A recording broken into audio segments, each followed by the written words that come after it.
좋으신 하나님 감사합니다. 주의 말씀을 듣기 위하여 우리가 이 자리에 모였습니다. 성령 하나님 친히 말씀을 들려주시고 깨달을 수 있는 복된 마음을 허락하여 주시옵소서. 감사드리며 예수님의 이름으로 기도했습니다. 아멘. 오늘 제목은 승리하는 사명자라는 제목으로 하나님 말씀을 전하겠습니다. 제가 2주 전에 수요예배 때 승리가 무엇인가에 대한 말씀을 함께 나누었습니다. 우리는 예배가 끝나면 말씀으로 승리하십시오, 그리고 또 기도로 승리하십시오라는 멘트를 많이 하고 또 많이 듣게 됩니다. 자주 하는 말인데 그 의미가 과연 어떠한 의미인지 2주 전에 함께 나눴습니다. 저는 2004년도에 워킹홀리데이로 호주에서 잠시 지낼 수 있었습니다. 그러면서 이민교회의 목회자들이 굉장히 고단하고 어렵다라는 것들을 많이 느낄 수 있었습니다. 이사 가게 되면 목사님이 이삿짐 싸주시고, 그리고 한국 들어가면 공항까지 데려다 주시고, 또 한국에서 다시 그 나라 시드니에 도착하면 또 픽업 나가주시고, 이 모든 것을 목회자들이 감당하게 됩니다. 사모님은 훨씬 더 어렵겠죠. 그렇죠? 목사님이 이 정도면 사모님의 삶은 굉장히 고달픕니다. 제가 있던 교회는 청년만 100명 있었던 교회입니다. 그러니까 11조를 낼 수 있는 장년 성도가 없었습니다. 그러니까 목사님과 사모님은 또 다른 일을 해야 되는 상황이었습니다. 청년들을 먹이는 일에 진심이셨습니다. 목사님 집에서는 늘 청년들이 갈 때마다 30명, 40명씩 모여서 거기서 저녁을 해결하고, 그러니까 저희가 철이 없었죠. 근데 이제 40일씩 철야 기도를 하는데, 이 40일 내내 청년들이 100명 정도가 모여서 이곳에서 이제 밤 11시까지 기도를 하는 것입니다. 그러면 담임 목사님 사모님은 40일 내내 저녁 식사를 준비해야 됩니다. 이것은 보통 큰 일이 아닙니다. 근데 이제 부교육자가 한 명 있었는데, 그 부교육자 그 사모님께서 어느 날은 담임 목사님 사모님한테, 사모님 너무 고단하신데 오늘은 제가 준비하겠습니다. 제가 어떻게 그 통화를 듣게 됐습니다. 그래서 저는 참 우리 담임 목사님 사모님이 좀 편해지시겠다라고 생각했는데, 담임 목사님 사모님이 혼을 내시더라고요. 그건 내 역할이야! 그러더니 전화를 딱 끊으세요. 그래서 저는 여태까지 보지 못했던 담임 목사님의 그런 무서운 모습을 봤는데요, 전화를 끊으시면서 담임 목사님께서 활짝 웃으시면서 하늘을 향해서 이렇게 외쳤습니다. 승리했다라고 외치시더라고요. 저는 그때 그 충격이 사실은 25살의 청년에게는 굉장히 컸습니다. 저걸 승리라고 이야기할 수 있는가? 저건 힘든 길 아니야? 저거는 어려운 길 아니야? 어떻게 저걸 승리라고 이야기하지? 요한복음 16장 33절 말씀인데요, 자막이 있습니다. 이것을 너희에게 이르는 것은 너희로 내 안에서 평안을 누리게 하려 함이라. 세상에서는 너희가 환난을 당하나 담대하라. 내가 세상을 이기었노라. 예수님께서 제자들에게 하신 말씀입니다. 제자들에게 이렇게 말씀하십니다. 너희가 세상에서 환난을 당할 것이다. 어려움이 있을 것이다. 고난이 찾아올 것이다. 그러면서 그러나 담대하라. 왜냐하면 예수님인 내가 세상을 이겼기 때문이다 라고 말씀하고 있습니다. 예수님이 승리하셨다라고 말씀하고 있는데, 우리는 예수님의 그 결말을 너무나 잘 알고 있습니다. 예수님의 그 마지막은 십자가에서 고통당하시다가 죽으셨습니다. 예수님을 따르던 어느 누구도 그 자리에 함께하지 않았습니다. 예수님은 참 외로운 시간을 십자가에서 보냈다라는 것입니다. 그런데 그 예수님께서 지금 내가 세상을 이겼다라고 말씀하고 있다라는 것입니다. 이것은 굉장한 역설입니다. 예수님은 지금 세상에 죽으신 것입니다. 그러나 나는 세상을 향해 이겼다라고 선포하고 있다는 것입니다. 성경에서는 많은 부분이 이렇게 이야기하고 있어요. 자기의 목숨을 잃는 자는 얻으리라. 그리고 나의 능력이 약한 데서 온전하여짐이라. 아멘. 나의 능력이 약한 데서 하나님께서 강하게 하신다라고 말씀하고 있습니다. 그리고 하나님께서는 이러한 역설도 말씀하십니다.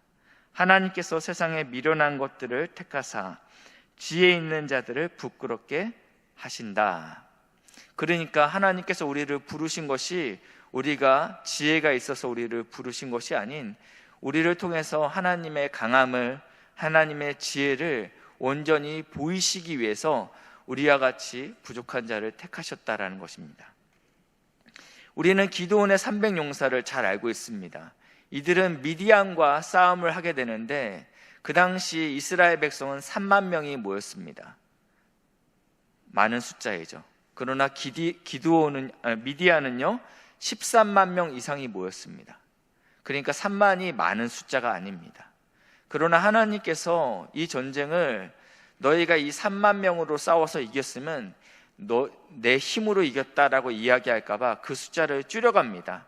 어디까지 줄여가냐면 300명까지 줄여갑니다. 너희가 더 이상 이것이 내 힘이라 자랑하지 못하게 하려 함으로 하나님께서 이렇게 하셨다라고 말씀하고 있습니다.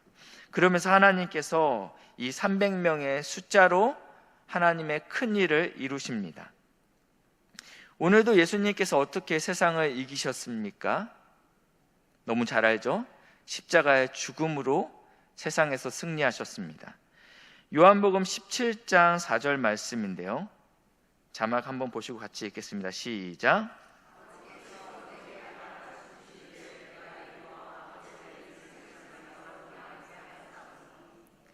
예수님께서 어떻게 승리하셨냐면 하나님께서 나를 보내셨다라고 먼저 말씀하고 있습니다.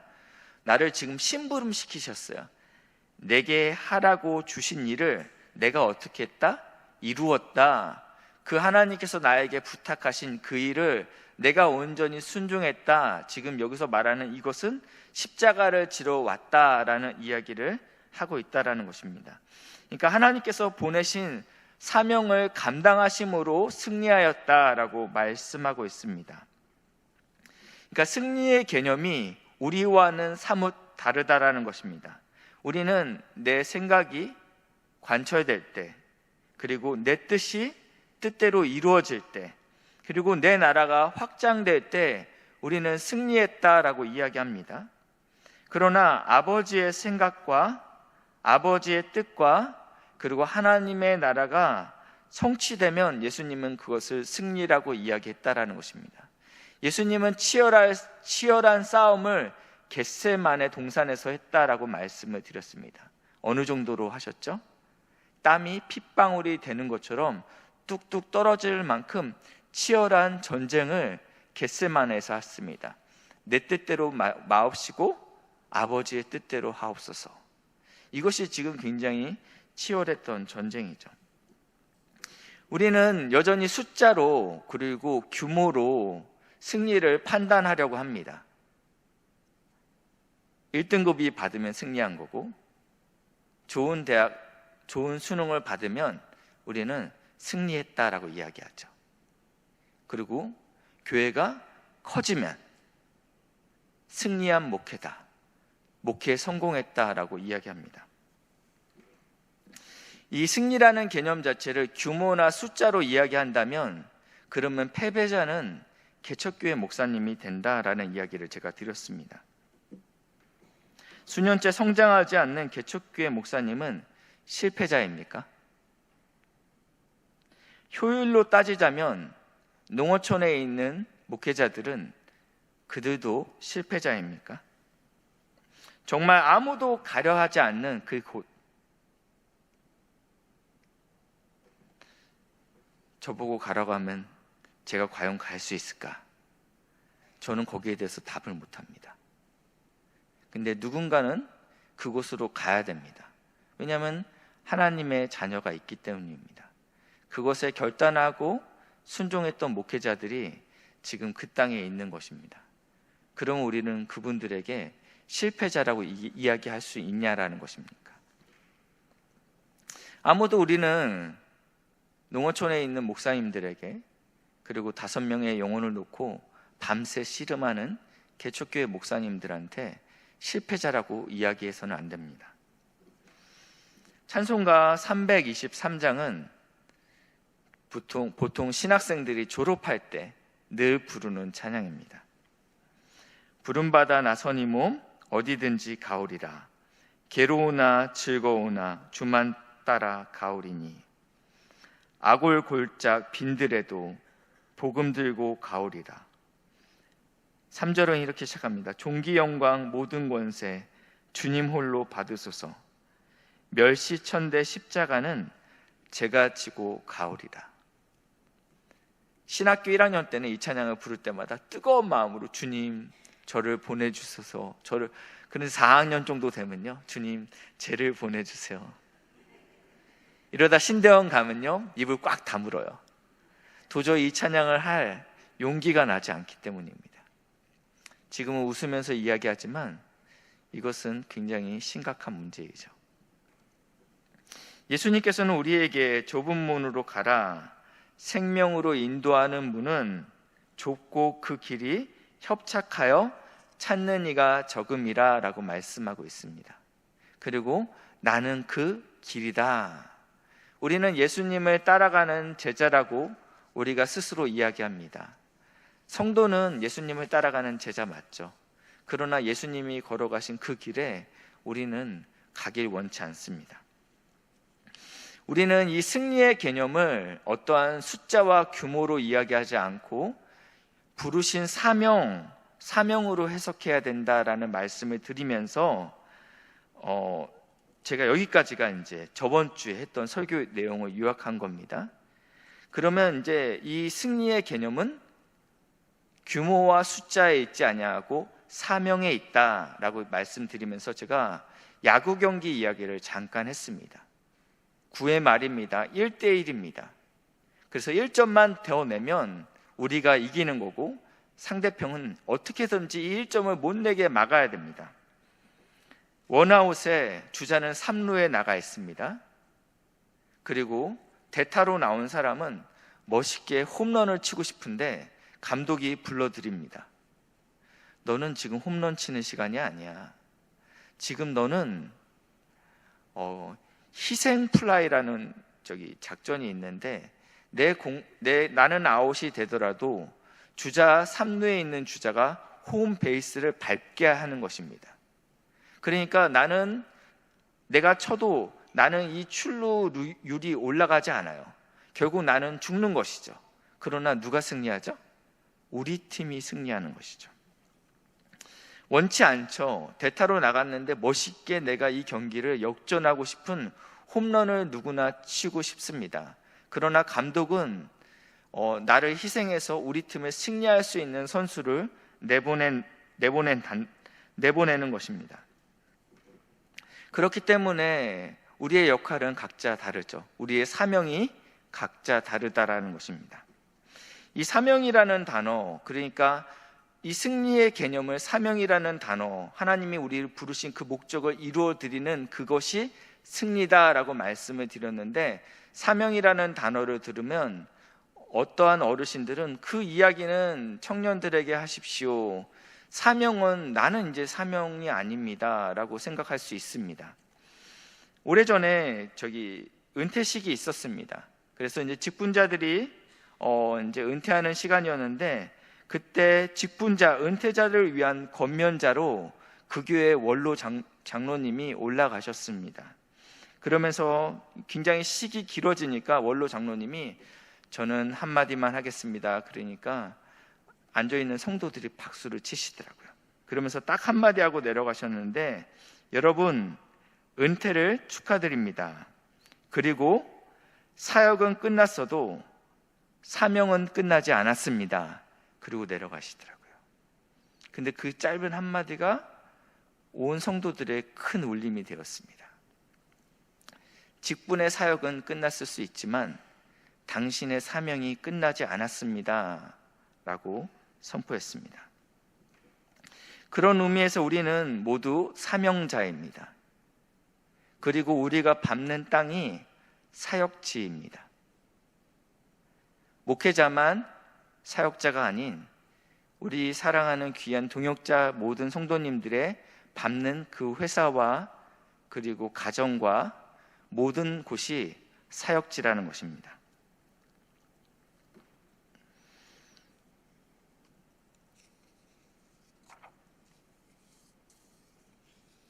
오늘 본문으로 좀 가려 합니다. 오늘 본문에 보시니까요, 사도행전 9장 36절일까요? 오늘 본문에 여자 주인공이 등장합니다. 아람어로는요, 다비다입니다. 그리고 헬라어로는 도르가라 한다라고 친절하게 설명하고 있습니다. 이 뜻은요, 가재, 영양 이런 뜻이 있는데 한국말로 가재, 영양하면 잘 와닿지 않죠. 우리말로 표현을 하자면 꽃사슴 정도가 되지 않을까 싶습니다. 그러니까 이름의 의미 안에 우아함과 아름다움이 가지고 있는 여성이었습니다. 그리고 성경에서는 이 도르가에 대해서 여제자라고 설명하고 있습니다. 대단한 호칭입니다. 무리가 아닙니다. 예수님을 따랐던 사람 정도가 아니고 예수님께 온전히 헌신했던 사람이 바로 이 도르가다라고 표현하고 있습니다. 이 제자라는 호칭은 헌신된 자라는 의미를 가지고 있습니다.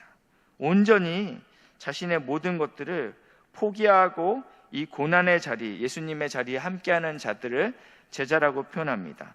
사도행전 9장 37절인데요. 그때 병들어 죽음에 시체를 씻어 다락에 누이니라.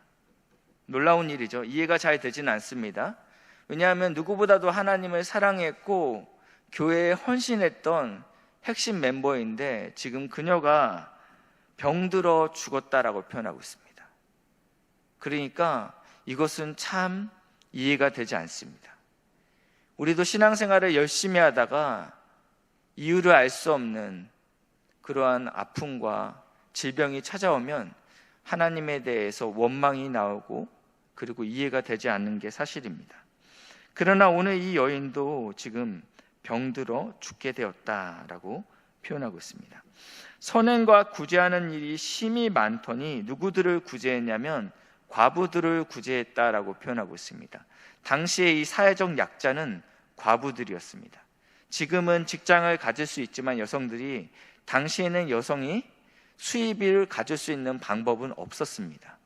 그렇기 때문에 남편에 기대어 이 가정을 꾸려갔어야 되는데 아무것도 할 수 없는 상황의 과부들은 이것은 친척들이 도와주지 않으면, 아니면 교회에서 도와주지 아니하면 방법이 없었습니다.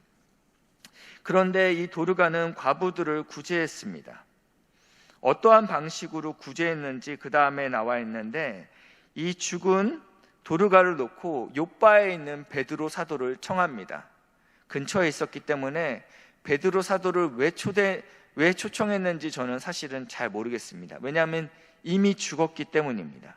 만약에 이게 위급한 상황이었으면 목회자를 초청해서 기도받고 또 복음을 듣게 하고 이런 것들이 필요하겠지만 지금 이 도르가는 이미 죽어있는 상황이기 때문입니다. 그리고 베드로가 가자 많은 과부들이 베드로 사도에게 그녀가 어떻게 우리를 사랑했는지에 대해서 이렇게 증거하고 있습니다. 그들과 함께 있을 때 지은 속옷과 겉옷을 다 내보이거늘. 그 당시의 옷은 굉장히 귀중품이었습니다. 보통 성인당 겉옷은 한 벌 정도가 전부였습니다. 지금처럼 골라 입을 수 있는 것이 아니고 매일 입을 수 있는 그 옷 한 벌밖에 없었습니다. 그래서 구약에서도 너희가 담보물로 옷을 잡거든 해가 질 때 이 담보물인 겉옷을 다시 내어주라 할 정도로 이 겉옷은 생활에 굉장히 중요했습니다. 왜냐하면 밤이 되면 추워지기 때문에 덮을 이불이 없기 때문에 이 겉옷을 덮고 잤기 때문에 겉옷은 그만큼 중요했습니다. 그리고 예수님이 십자가에 달릴 때 로마의 군사들이 어떻게 합니까? 속옷은 제비를 뽑아서 한 사람이 갖고 겉옷은 4명이 이것을 나눠서 4등분으로 나눠서 가졌다라고 표현하고 있습니다. 어떻게 죄인의 그런 어떠한 속옷이나 겉옷, 우리가 생각하는 그런 정도가 아닌 것입니다. 그런데 이 여인들이 이 옷감을 만들기 위해서 수많은 시간의 노동이 필요했다라는 것입니다. 그리고 그것을 옷까지 만들어내는 데는 굉장히 많은 시간과 많은 노동력이 필요했죠. 그런데 이 옷을 만들고 이 옷을 팔아서 구제한 것입니다. 그러니까 이 도르가는 돈이 남아 돌아서 가난한 가부를 도와준 것이 아닌 지금 자신도 어려운 가운데 애쓰고 수고하는 가운데 지금 이 가난한 자들을 구제했다라는 것입니다. 그리고 베드로가 이 도르가는 굉장히 평생을 헌신하고 수고했습니다. 교회를 위해서 애쓰고 수고했죠. 그리고 많은 신학자들은 이 도르가도 과부였을 것이다 라고 이야기합니다. 그러니까 본인도 참 고단한 삶을 살았습니다. 열심히 달려온 도르가가 이제는 슬픔도 없고 눈물도 없고 아픔도 없는 정말 자신이 원하던 주님 품에 드디어 갈 수 있게 되었습니다. 기대가 되잖아요. 이 땅이 고단할수록 우리가 하나님 나라를 더 사모하게 되지 않습니까? 이 땅에서 애쓰고 수고했기 때문에 이제는 하나님 품 안에서 안식하고 싶어서 내 그리운 그 주님 만나기 위해서 지금 가는데, 어떤 목사님께서 이 본문을 가지고 이런 식으로 재밌게 이야기하십니다. 예수님께서 사랑스러운 눈으로 도르가를 쳐다보십니다. 사랑하는 딸 도르가야, 도로 가라.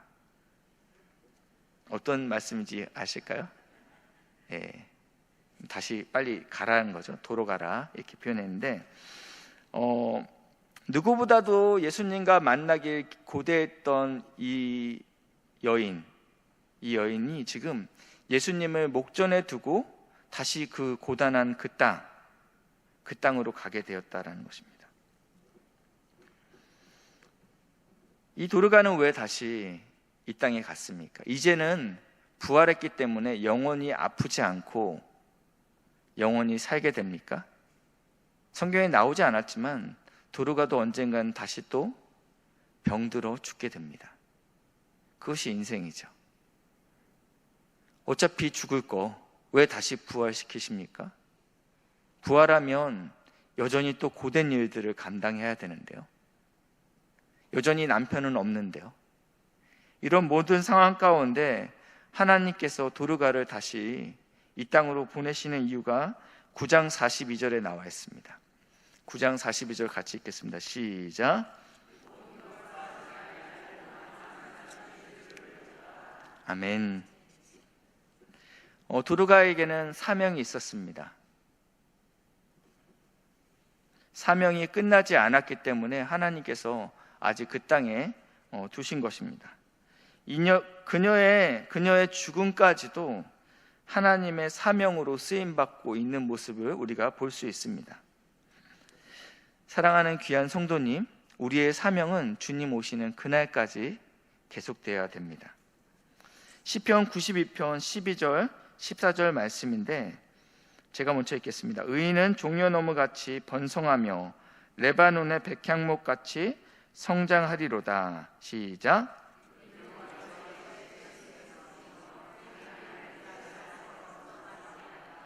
12절에 보시니까요, 의인은 번성하고 또 성장할 것이다. 그리고 왜냐하면 이는 13절이죠. 하나님의 집을 섬겼기 때문이다. 그리고 하나님의 뜻 안에서 번성할 것이다. 너무 놀라운 축복인데요. 14절에요. 시작. 그는 늙어도 여전히 결실하며 진액이 풍족하고 빛이 청정하니. 아멘. 이것이 의인에게 허락하신 우리의 사명입니다. 사랑하는 귀한 권사님, 장로님, 집사님, 이제 나는 나이가 다해서 내 사명은 여기까지야. 여기 보니까 14절에 그는 늙어도 여전히 결실하며 진액이 풍족하고 빛이 청청하니. 이것이 하나님 안에 있는 자의 사명입니다. 하나님께서 우리를 반드시 그렇게 하실 것이다 라고 말씀하고 있습니다. 그러니까 우리의 사명은 끝난 것이 아닙니다. 우리의 열매 맺음은 여전히 계속돼야 된다라는 것입니다. 목사님, 내가 은퇴할 때까지 열심히 열매 맺었으면 됐지 또 도대체 무슨 열매를 맺으라고요? 그러나 우리는 주님 만나는 그날까지 우리의 사명의 자리에서 사명을 감당해야 된다는 것입니다. 어떠한 성도님들에게는 기도의 자리가 사명의 자리입니다. 한 성도님께서 저한테 그런 이야기를 하시더라고요. 나이가 들어가면서 몸이 하나둘씩 아파가니까 젊은 친구들이 존경스럽다라는 말씀을 하시더라고요. 왜냐하면 더 이상 내가 그런 일을 할 수 없다라는 것을 느끼기 때문입니다. 그러면서 하시는 이야기가 갈수록 할 수 없는 것들이 많아지기 때문에 그래서 더 하나님을 붙잡는 자리에 있게 되었다라고 말씀하십니다. 내 힘으로는 할 수 없으니까 기도의 자리에 있는 것입니다. 그것이 가장 큰 사명의 자리입니다. 어떤 성도님들께서는 새벽에 나와서 본당에서 기도의 사명을 감당하시기도 있습니다. 또 어떤 성도님들은 이 수요예배가 그 사명의 자리입니다. 또 어떠한 성도님들은 환우를 신방하는 것을 사명으로 가지고 있습니다. 젊은 저는 다 이해할 수 없습니다. 그런데 같이 가시는 권사님은 이미 본인이 어떻게 아팠는지 알기 때문에 그냥 있는 것 자체로 위로가 되더라고요. 중환자를 찾아가면 저는 어찌할 바를 모르겠어요. 근데 권사님들은 가서 손을 잡고 안고 우시더라고요. 누구에게 위로받겠습니까? 그것이 사명의 자리입니다. 또 우리 주방 봉사하는 사명의 자리가 있습니다. 힘든 일이죠. 그리고 할 수 있으면 안 하고 싶은 자리입니다. 그런데 성도들이 맛있게 먹는 모습을 보면 그게 그렇게 좋다 합니다. 사실은 이게 사명이 아니면 돈을 받아도 할 수 없는 자리입니다. 신방 전화는 어떻습니까? 주중에 직장으로 인해서 이 주중 모임에 나오지 못하는 성도들이 있는데 그 성도들은 주일날 결석자를 찾아서 전화하고 오랜 시간 이야기를 들어주는 사명을 감당하는 성도들도 우리 안에 있습니다. 환대에 또 사명 자리가 있습니다. 밝은 얼굴로, 저는 이걸 제가 직접 보지 못했는데 어떤 분이 저한테 말씀하시더라고요. 옆에 권사님이 기침을 하면 갑자기 다른 권사님들이 바빠진대요. 여기저기서 사탕을 까서 권사님한테 전달한다라는 거예요. 네, 아름답죠? 네. 서로가 서로를 사랑하고 아끼는 사명의 자리가 각자의 모양은 다르지만 분명히 있습니다. 하나님께서 우리를 부르시는 그날까지 이 사명의 자리에서 승리하시는 복된 우리 믿음의 동역자들 되시길 주님의 이름으로 축복합니다. 그리고 하나님께서 부르시는 그날 사랑하는 아들아, 사랑하는 딸아, 수고했다라는 그 아름다운 그 하나님의 고백을 들으시길 주님의 이름으로 축복합니다.